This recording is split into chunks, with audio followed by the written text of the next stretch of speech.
Una cordial bienvenida, me uno al saludo que ha hecho nuestro anciano.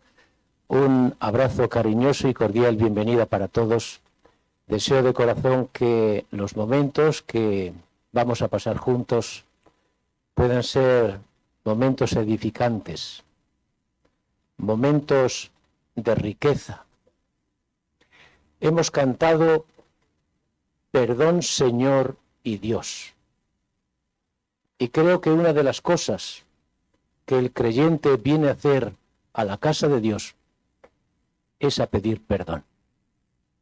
Porque el pecado pesa, y a veces pesa tanto que nos quita la alegría y nos quita hasta las ganas de vivir.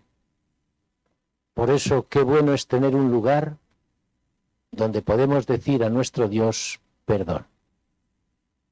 Y ese Dios que es rico en perdonar, limpiará nuestro pecado y aligerará nuestra carga. Bueno, hoy tenemos un día bastante completo porque, por un lado, tenemos una ceremonia de presentación de bebés, pero como falta alguien, entonces vamos a hacer lo que normalmente no se hace. Primero vamos a dar el culto y luego vamos a hacer la presentación de los bebés. Así que, bueno, nos adaptamos a todas las circunstancias. Comenzamos, pues, hablando de la reflexión para todos los que estamos en este lugar. ¿De qué vamos a hablar hoy? Hoy vamos a hablar de un tema delicado. ¿Y sabéis por qué es delicado? Porque normalmente ninguno nos identificamos con él. Y todos corremos como si de lepra se tratara. ¿De qué vamos a hablar? Vamos a hablar de la hipocresía. Y para estudiar este tema, vamos a ir al Evangelio de Mateo y al capítulo 23. Y allí vamos a leer dos versículos, el versículo 25 y el versículo 26. Es Jesús quien habla y quien, dirigiéndose a los escribas y los fariseos, les dice: ¡ay de vosotros, escribas y fariseos, hipócritas! Porque limpiáis lo de fuera del vaso y del plato, pero por dentro estáis llenos de robo y de injusticia. Fariseo ciego, limpia primero lo de dentro del vaso y del plato, para que también lo de fuera sea limpio.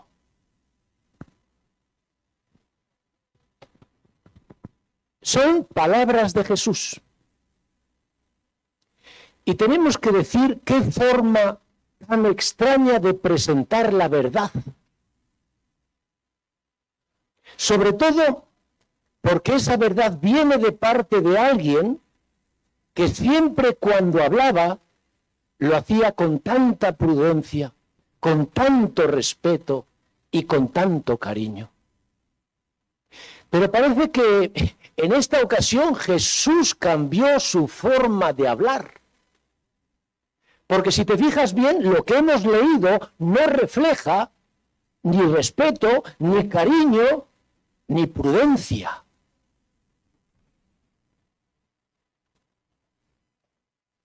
¿Es que realmente Jesús cambió su forma de hablar? Esto es muy extraño. Porque Jesús nunca cambió su forma de ser, porque iba a cambiar su forma de hablar. Y esto nos obliga a hacer una pregunta. ¿Es que Jesús cambió su forma de hablar? ¿O es que nosotros estamos interpretando mal el texto? Amigos míos, siempre que te pongas a leer este libro que se llama Biblia, ora. Ora y pide al Espíritu Santo que te ayude a interpretar bien lo que tú lees.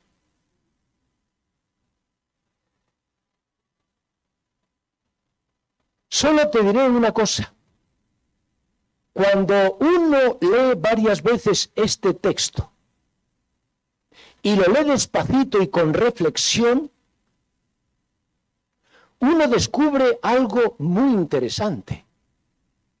Y es que Jesús no dijo estas palabras ni para herir, ni mucho menos para desanimar o hundir a los que la escuchaban. Jesús lo que pretendía era despertar corazones que no solamente estaban dormidos, sino que además estaban terriblemente endurecidos. Para que os hagáis una idea, es como cuando nosotros tenemos que despertar a una persona que tiene un sueño profundo. ¿Cómo lo despertamos? Le zarandeamos y le gritamos. Pero no le zarandeamos y le gritamos para hacerle daño. Le zarandeamos y le gritamos para que se despierte. Cuando uno se pone a analizar el texto, te darás cuenta que el mensaje que Jesús está dando a los escribas y a los fariseos es un mensaje de esperanza. Porque Jesús no les está diciendo, vosotros escribas y fariseos, estáis sucios y por lo tanto estáis condenados. Jesús no está diciendo esto. Jesús lo que está diciendo es, vosotros que estáis sucios, necesitáis limpiaros. Qué bueno es nuestro Dios. Tan bueno que el ser humano no tiene la capacidad de entender hasta dónde llega su bondad. Amigo mío, escucha esto. A Dios no le preocupan tanto tus manchas como tu limpieza. ¿Y sabes por qué? Porque Dios te ama y desea lo mejor para ti. Él quiere que tú seas una persona feliz y satisfecha. Y Él sabe que mientras estés sucio, esto no podrá ser posible. Por eso cuando tú te encuentres mal, cuando tú sientas que te falta algo en tu vida, o cuando tú veas que has perdido tu norte, mira dentro de ti, porque seguro que ahí dentro hay algo sucio. Y eso sucio no te va a permitir que seas lo que Dios quiere que seas.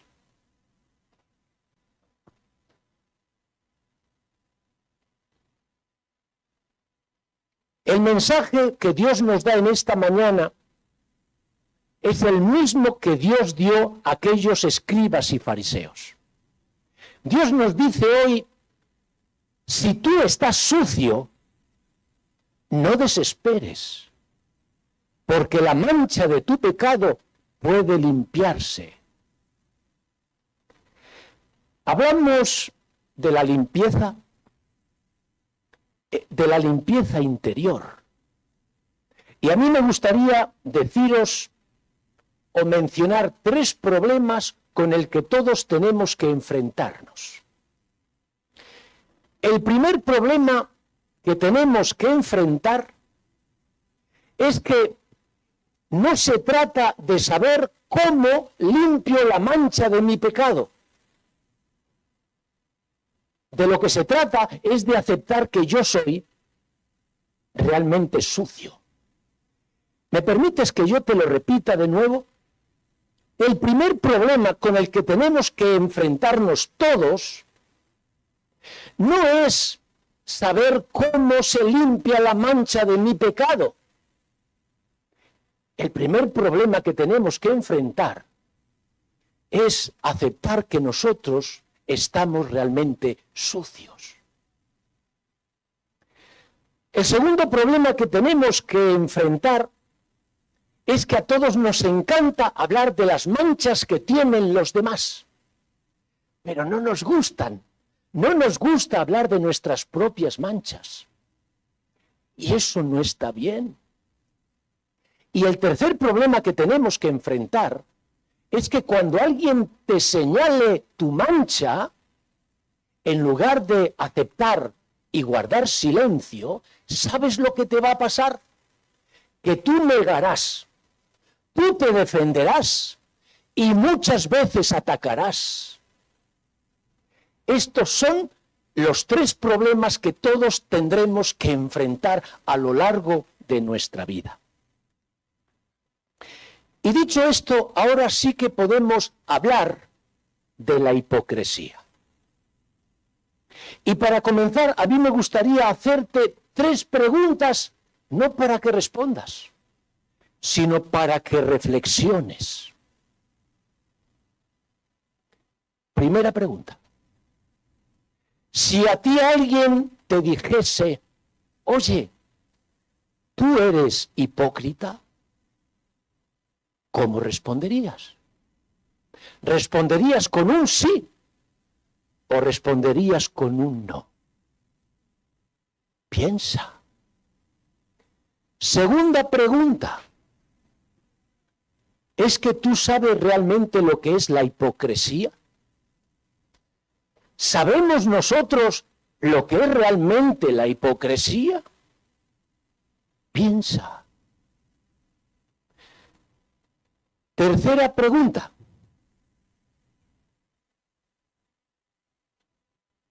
¿Tú sabes cuántos tipos de hipocresía hay?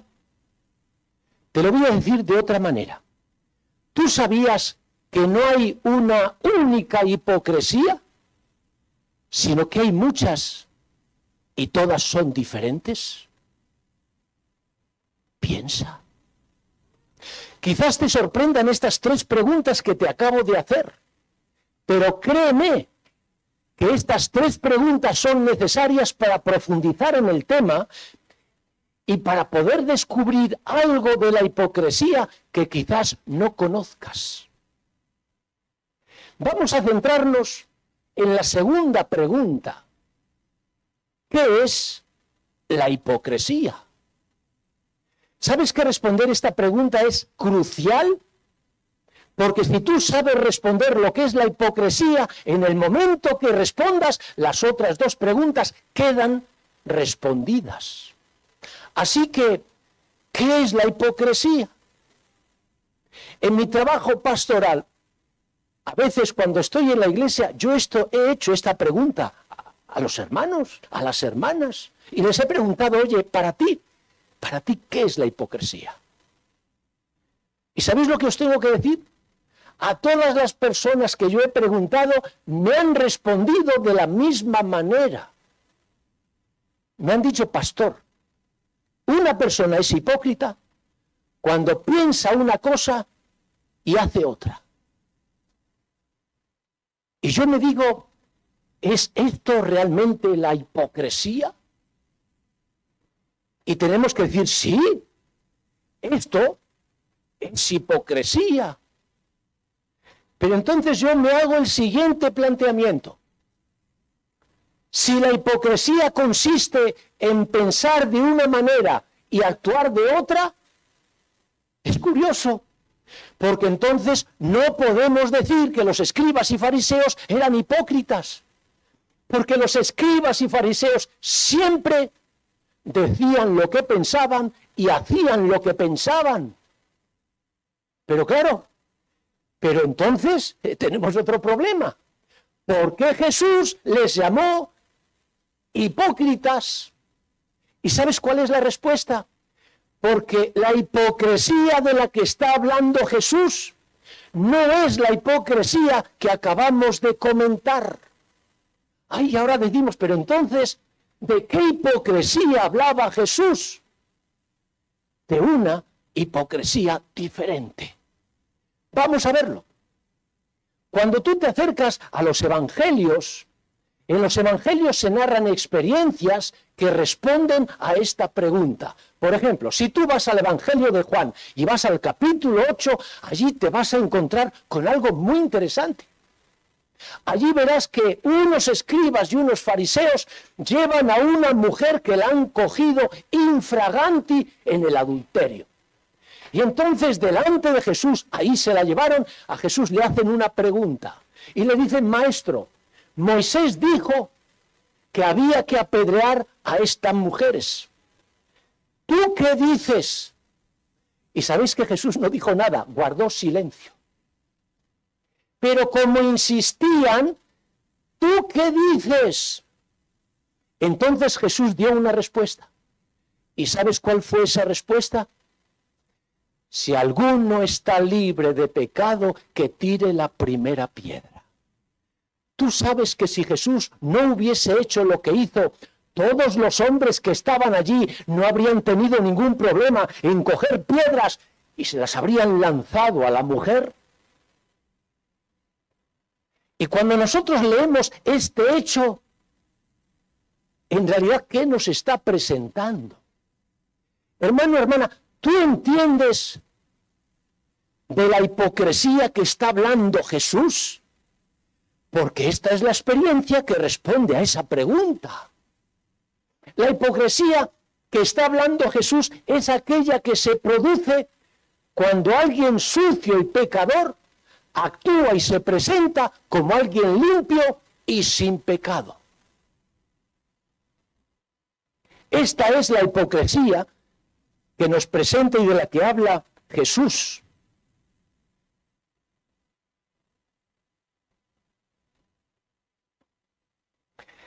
Pero ahora hay una cosa que tenemos que aclarar. ¿Cómo es posible que un creyente caiga en esta hipocresía? Te lo voy a decir de otra manera. ¿Cómo es posible que un creyente que sabe que es pecador llegue a pensar y a sentir y a actuar como si no fuera pecador? ¿Cómo? Y para tener la respuesta tenemos que leer el versículo 23. Fijaos que para comenzar estamos estudiando, hemos leído el versículo 25 y 26. 2 versículos más arriba leemos: ¡ay de vosotros, escribas y fariseos, hipócritas! Porque diezmáis la menta y el eneldo y el comino, y dejáis lo más importante de la ley, la justicia, la misericordia y la fe. ¿Tú entiendes lo que te está diciendo el texto bíblico? Cuando un creyente se olvida de la justicia, de la misericordia y de la fe, se vuelve un hipócrita. ¿Lo decimos de otra manera para entenderlo más claro? Cuando un creyente deja o no tiene en cuenta lo que dice Jesús, deja de comprender y perdonar a los demás y no vive dependiendo de Dios, ¿qué ocurre? Se olvida que es un reo y un condenado a muerte y se convierte, ¿sabéis en qué? En un juez que acusa, que rechaza y que condena. ¡Qué interesante!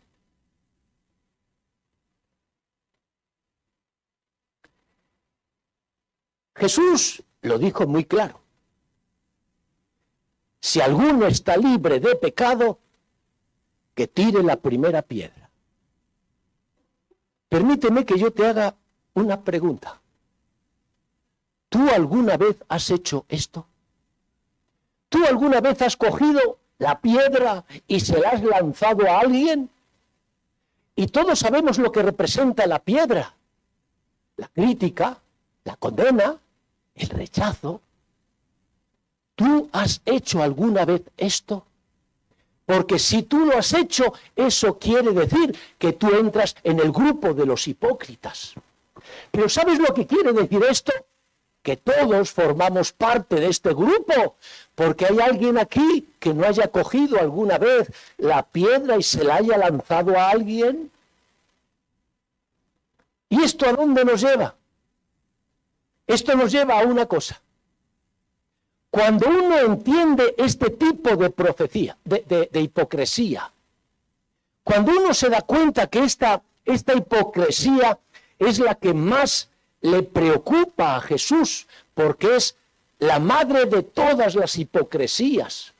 Cuando uno entiende esto, y a uno le preguntan, oye, ¿tú eres hipócrita? ¿Qué puede responder?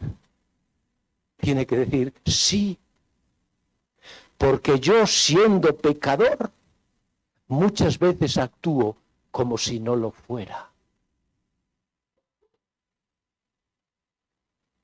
Hablamos de los efectos de esta hipocresía.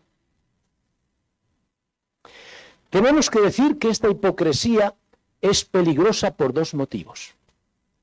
Primero, porque nos hace creer que somos diferentes a los demás. Y segundo, porque nos hace creer que nosotros somos mejores que los otros. Es decir, que sin darnos cuenta, caemos en la trampa y hacemos lo mismo que hicieron aquellos escribas y fariseos. Oye, por fuera lo hacían todo. Diezmaban, estudiaban y predicaban. Lo hacían todo por fuera. Pero había tres cosas que se les olvidó. Ahí se les olvidó hacer caso a lo que decía Jesús.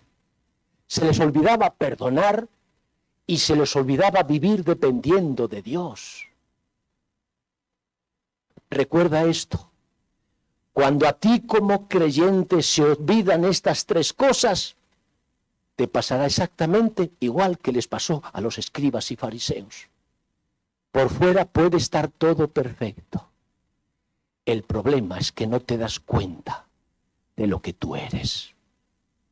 Y ahora me vais a permitir que yo hable de otra hipocresía diferente. Fijaos, hemos hablado de la hipocresía que se produce cuando uno piensa de una manera y actúa de otra. Hemos hablado de la hipocresía que se produce cuando uno, siendo pecador, se ve como si no lo fuera. Y ahora vamos a hablar de otra hipocresía que consiste en dejar de ser lo que uno es. Para explicar esto, vamos a hablar de Chris Thurman. Chris Thurman es un psicólogo católico que escribió un libro muy interesante que se titula Si Cristo fuera mi consejero. ¿Sabes lo que dice Thurman en ese libro? Que a nosotros los creyentes nos encanta jugar a un juego que se llama el juego del color. ¿Y en qué consiste ese juego? Él lo explica con un ejemplo para que lo podamos entender. Él dice, coge un camaleón, te subes en un árbol y lo colocas en una hoja verde. Te bajas del árbol y observa al camaleón. Tú verás al camaleón, pero cuando pase un minuto, de pronto dejarás de ver al camaleón. El camaleón está ahí, pero tú no lo ves. ¿Por qué? Porque de pronto el color de su piel es exactamente igual al color verde de la hoja. Thurman vuelve a decir, coge de nuevo a ese mismo camaleón y ponle en el tronco del árbol. Observa al camaleón y tú verás al camaleón, pero al cabo de un minuto tú no verás al camaleón. ¿Por qué?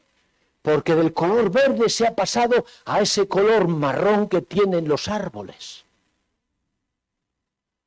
Y Thurman dice, ¿cómo el camaleón consigue esto?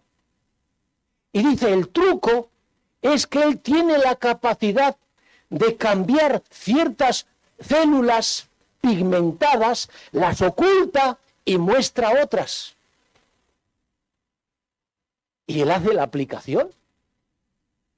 ¿Por qué el camaleón hace esto? Dice, para librarse del peligro, para protegerse del dolor, de que venga alguien y se lo coma. Pero él hace la aplicación para nosotros. Y dice, es curioso porque los creyentes solemos hacer lo mismo con una diferencia, que nosotros cambiamos de color, no solamente para protegernos del peligro, sino para que la gente nos acepte y nos quiera. Y entonces él dice, es bueno analizar este juego. Y lo primero que comienza diciendo es, el juego es muy fácil de jugar. No es nada complicado y cualquiera puede jugar. Dice, ¿sabéis cuándo comienza el juego? Cuando tú te encuentres con otras personas, porque en la soledad no se puede jugar a ese juego. Así que en el momento que tú te encuentres con personas, comienza el juego. ¿Y qué es lo primero que tienes que hacer? Descubrir cuál es el color que tienen esas personas que están ahora contigo. Que creen, que piensan, que valoran, que les gusta, que no les gusta. Tú tienes que descubrir rápidamente qué color tienen. Y después, ¿qué es lo que tienes que hacer? Volverte de su color. ¿Y sabes lo que dice Thurman? Oye, es curioso. Si tú juegas a ese juego, funciona. Funciona.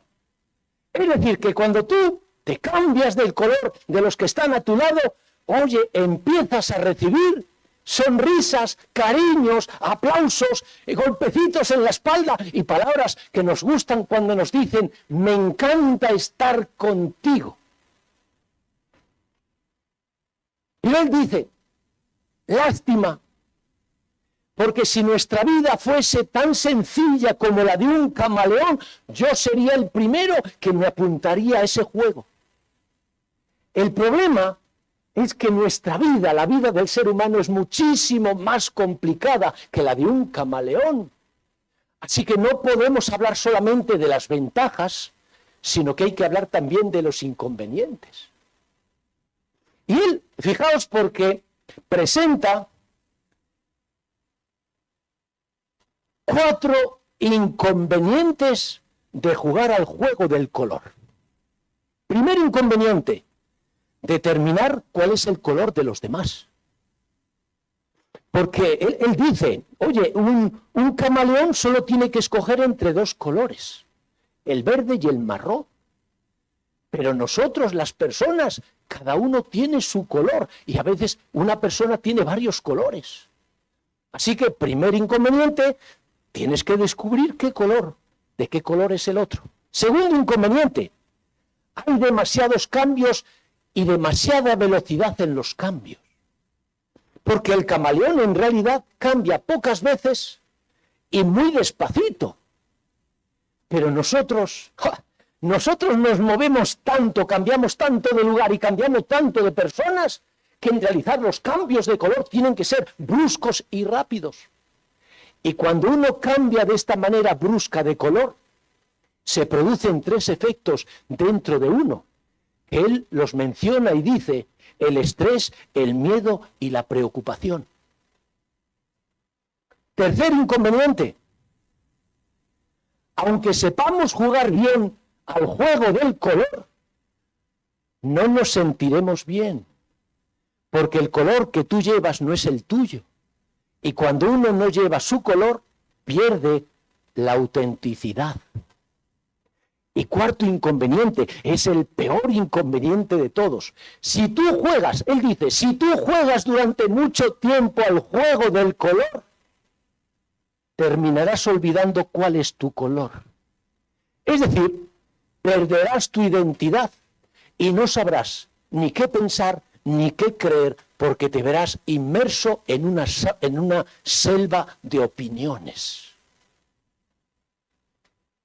Interesante lo que presenta este psicólogo.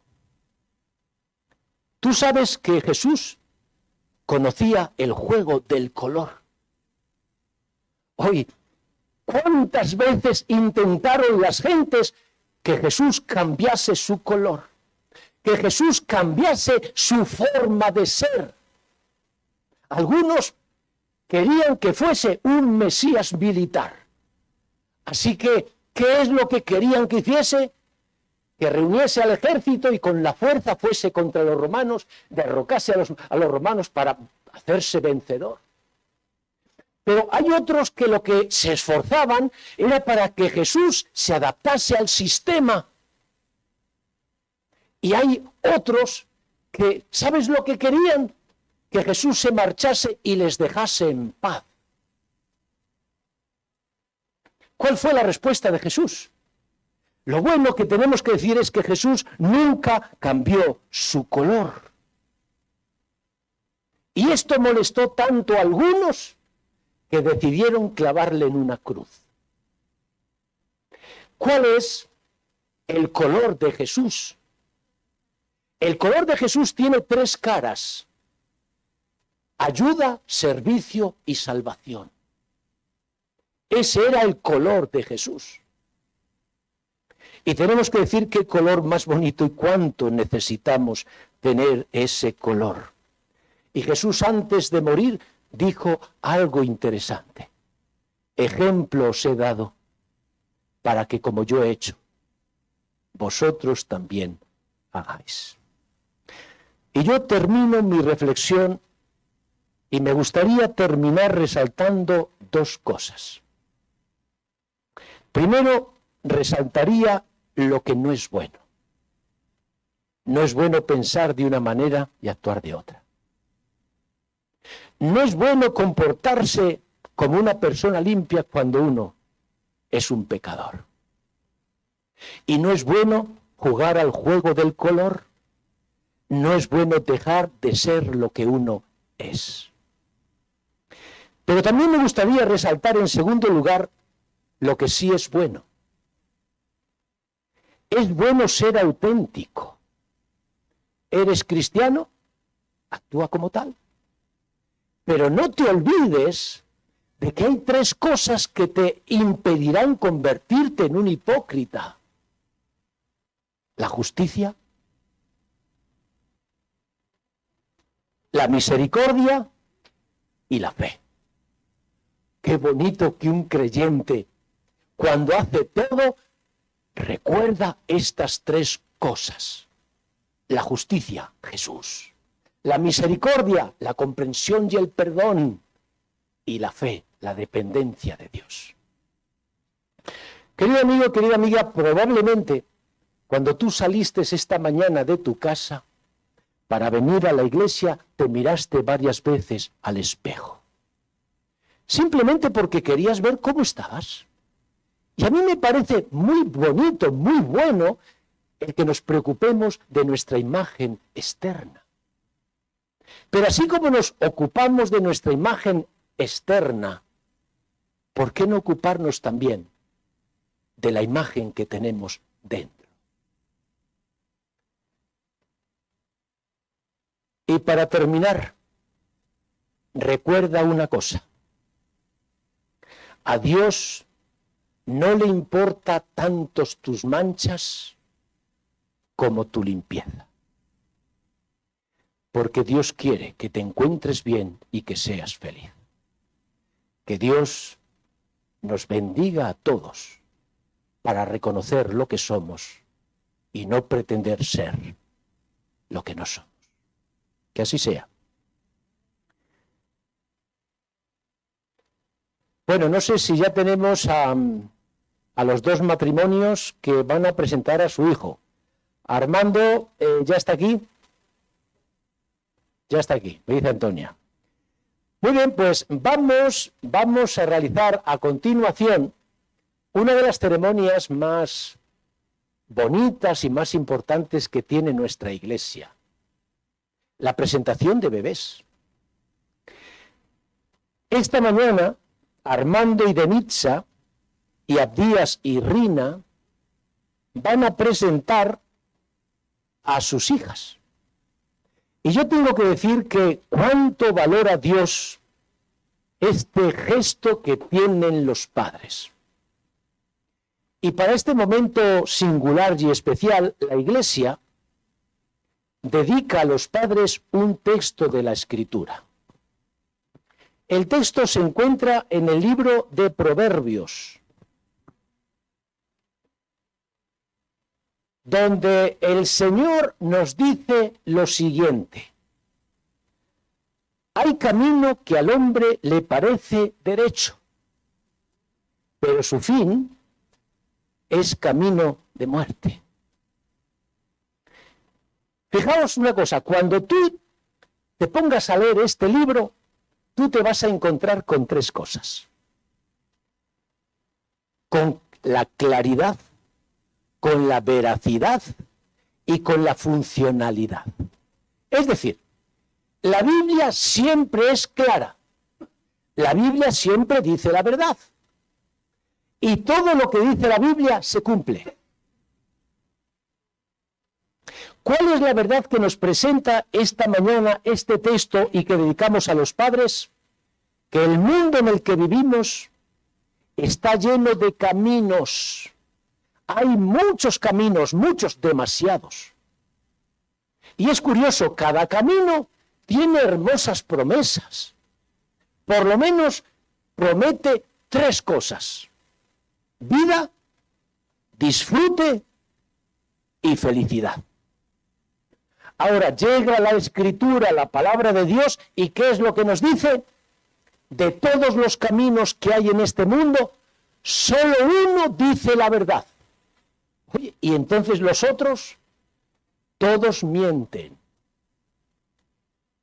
¿Hacemos la aplicación para los padres? ¿Cuál es la función más importante para un padre y una madre?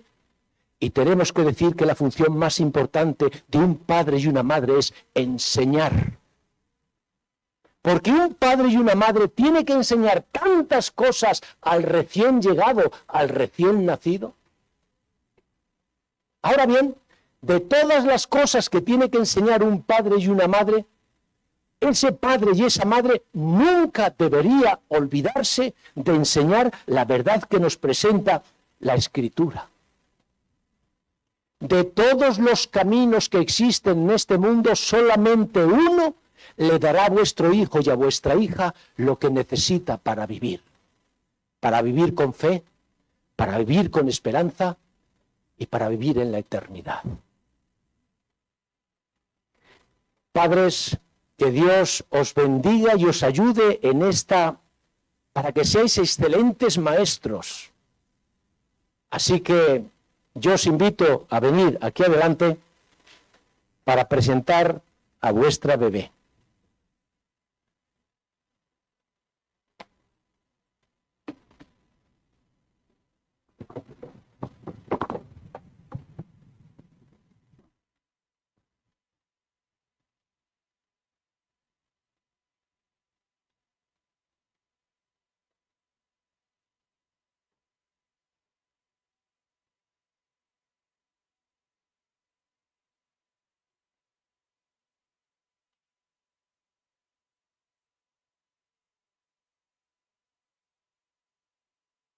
Muy buenos días.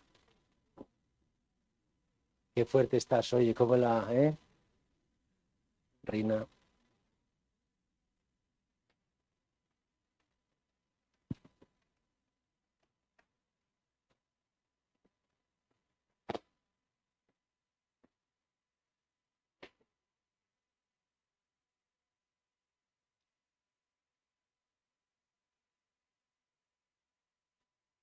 Armando y Denitza, bienvenidos. Bueno, lo primero, antes de arrodillarnos para presentar a vuestra niña al Señor, es que presentéis a vuestra niña, es decir, digáis cómo se llama, cuándo nació y cuántos años tiene. ¿Quién quiere responder a esta pregunta? Bueno, su nombre es Yaneli Belén Castro Blandón. Nació en julio, el 10 de julio, el día lunes, claro, a las 10:45. ¿Y cuántos años tiene? ¿Cuántos años tiene? Todavía no tiene. Más, ¿Cuántos meses? 3 meses. Con una semana. ¿Quién de los dos quiere? La mami. Vale, se llama Gala Isabela, nació el 14 de agosto, tiene 2 meses y 7 días. Oye, qué buenos padres, cómo conocen a sus hijas, ¿eh? Saben cuándo nacieron, cómo nacieron, dónde nacieron. Así tiene que ser. Seréis buenos maestros, ya lo veréis. Muy bien, pues vamos a proceder a la presentación. Yo os invito a que vosotros os pongáis de pie mientras nosotros, los que estamos aquí, nos vamos a arrodillar.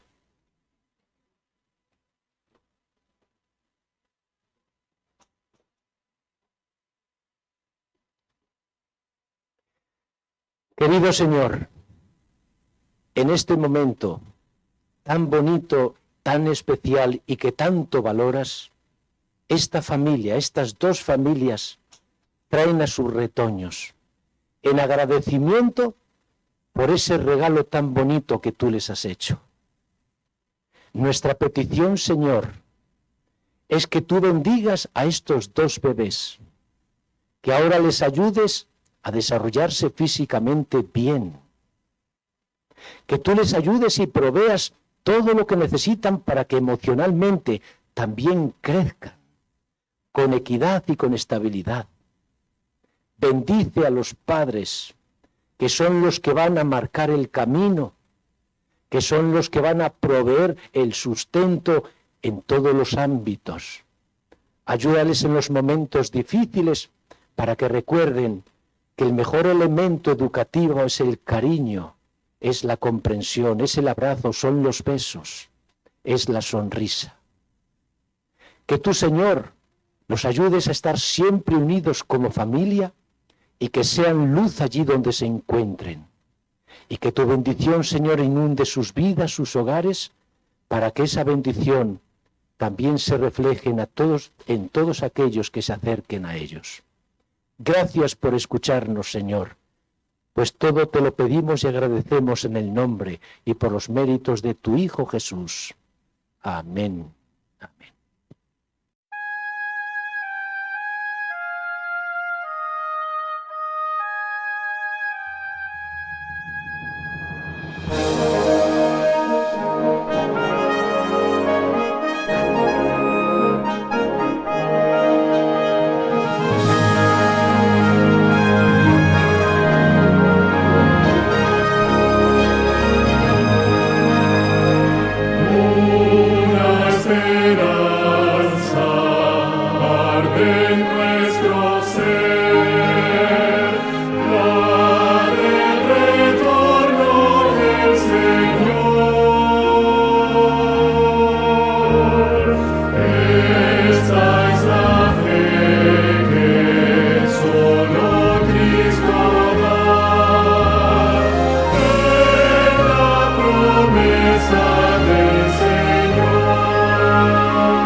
Misma